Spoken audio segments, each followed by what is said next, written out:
Alright, this morning we're up in Colfax. Colfax Railroad Days, 150th anniversary. It's September 12th, 13th, 2015. Don't know what year it is. This is SP Maintenance Away 207.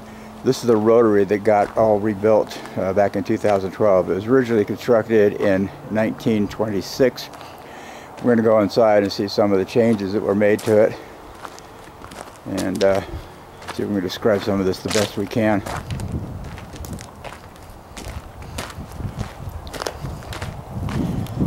Rolling. We go up the ladder.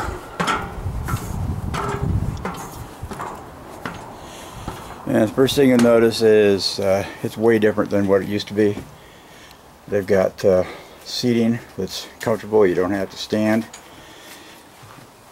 The controls used to be a lot lower than what they are now. Now they're up on a pedestal. And we'll go up there and take a look at the controls. Okay, so up here where it's all controlled from, on the left hand side, you got a series of buttons from the bottom to the top. That controls the steam zones for the steam generator at the back that we'll take a look at in a little bit. Basically the steam is used to keep things freed up from freezing. It ejects steam onto the hinges, on the wings, and other areas of the plow. This control right here dictates the direction that the blade is going to rotate. It's either to the left or to the right, which is the way it throws the snow. It's reversed by reversing the polarity on the traction motors that are mounted below us that actually control the blade. The speed is controlled here. We got slow, off, run. Optimum speed on this, I'm told, is 100 RPM. Anything over that, you might create ice on the blades. Then you have the reverser brakes. You got the controls that control the locomotive behind us. This actually has no power to propel itself. It's all pushed by the locomotives in the rear. And up front here we've got the air pressure for the braking system, the computer screens for monitoring the engine and different things, as we would call them up here. The windows, they've been vastly improved. These rotate. They came from the shipping industry.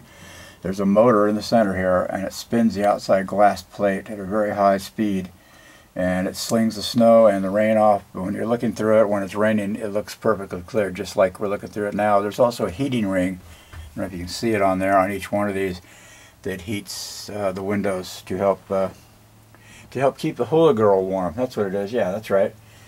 And on the side windows are also heated. Also, on the left side and the right side, there's a seat that is for the maintenance away people. What they do is they know where the switches are, the signal boxes, anything else that may get in the way of the plow as they're churning their way through there.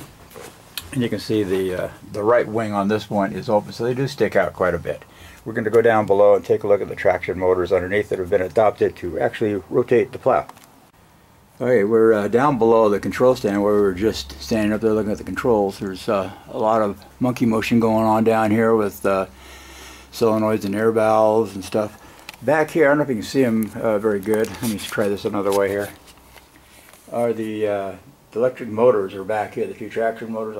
Actually, I think I told there was 4 in here, 2 on each side, that have the output shafts that come up to these blocks here, the bearing blocks you see, and then the gray item in the center is like a combiner gearbox, you might call it.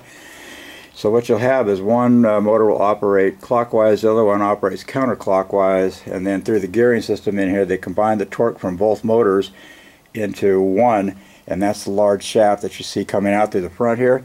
And on the other end of that is the rotary blade itself. We're back on the left hand side. We just looked inside the gearbox here, and you can see the size of these gears. I really don't have anything to compare with in size except to tell you that opening is probably about 8 inches long by about maybe 4.5, 5 inches wide. So there's an idea of the gears. I don't have any light on this camera, but you can see the gears inside there that operate the main shaft. You can barely see the main shaft gear at the top of the image there. Okay, another shot from the left side. You can see the ceiling, it's all been redone. The black devices you see up there are LED lighting that they've installed in here. So it's a pretty spacious cab area they have to work in. Basically, the person that's operating the plow sits in this seat here. The two other seats back here, the one on the far side, a supervisor would sit there. Another one would sit here. It carries a crew of, generally I'm told, about 12 people. So you have 2 engineers, 2 conductors. You have people from the car department that are along, electrical, and various other departments to take care of anything that may go wrong. They have extra seats in the back here. Of course, you got your microwave oven, your refrigerator, and I don't know if you can see this or not. This is the restroom facility, all stainless steel, with a fire extinguisher in case things heat up in there. And through the back, this door, this area heads back to the steam generator. The use of the steam generator is to, of course, create steam that operates not just blowing the whistle, but putting steam onto the hinges on the wings to keep them from freezing up. It also uses steam pressure to operate the pistons, the rams that open and close the wings to whatever dimension they want them, and the snow chute to flip from side to side. So there's your boiler. It's fed by diesel. There are 2 350-gallon tanks on this unit that supply the diesel to fire it up. And you see up top here, you got the 2 igniters, you got the sight glass, you got the injector. The exhaust is all wrapped in asbestos to keep the heat in there. Above it we have 2 air tanks. One of them is for the air brake system. Got a control panel down here.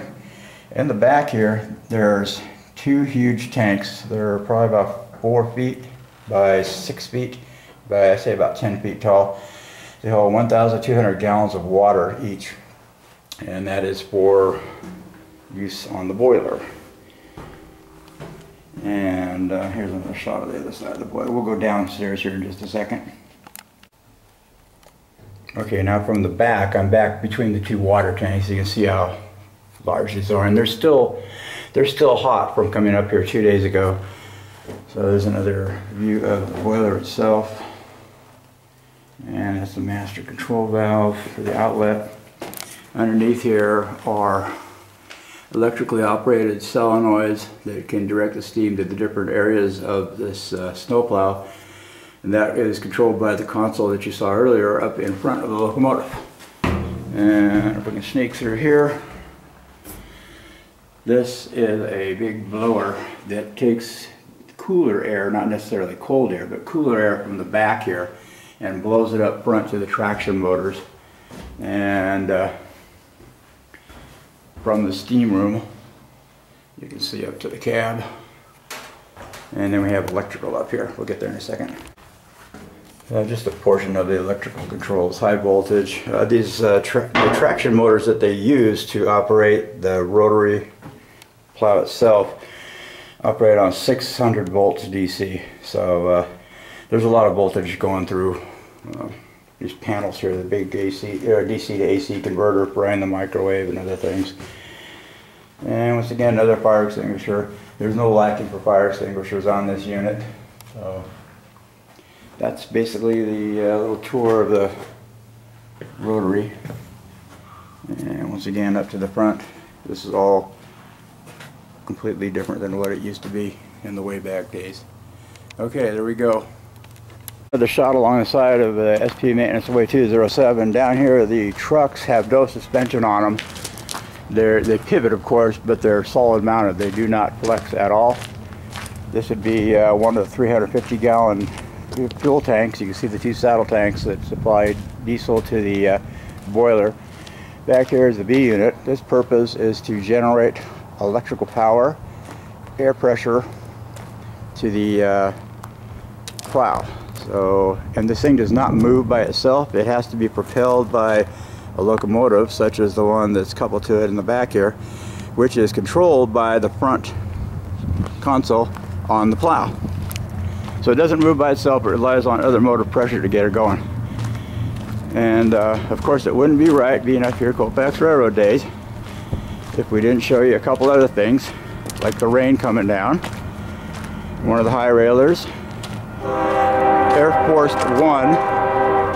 And we got a train coming too, that's good. This is used to blow pine needles off the tracks. So, equipped with telekinetics or whatever it says. And, yes, it's railroad day, so we have a train.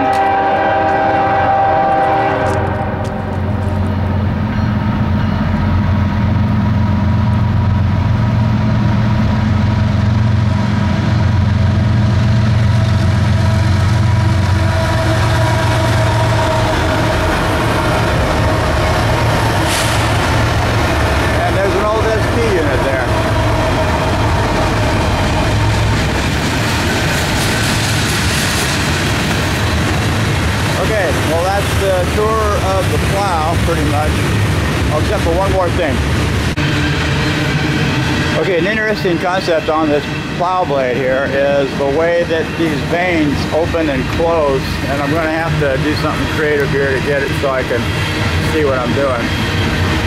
Alright, depending upon which way it's rotating, these vanes either open or close one direction or the other.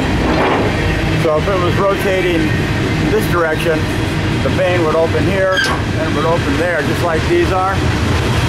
And when they spin the blade the other way, they want this one to open. So the connecting rod between them here will actually open the blade this way. And now that blade, and that blade, and that blade, now they're set to scoop snow when it rotates this direction here. So had to finish up with that part right there because people have been asking us how does that work. So it's just by mechanical force and centrifugal force when it rotates. And up top, where you can see you got the wings here. Up top is the chute, and the chute will either shoot it to the left side or the right side. They always throw the snow away from the bank. So there we go. Thanks for watching.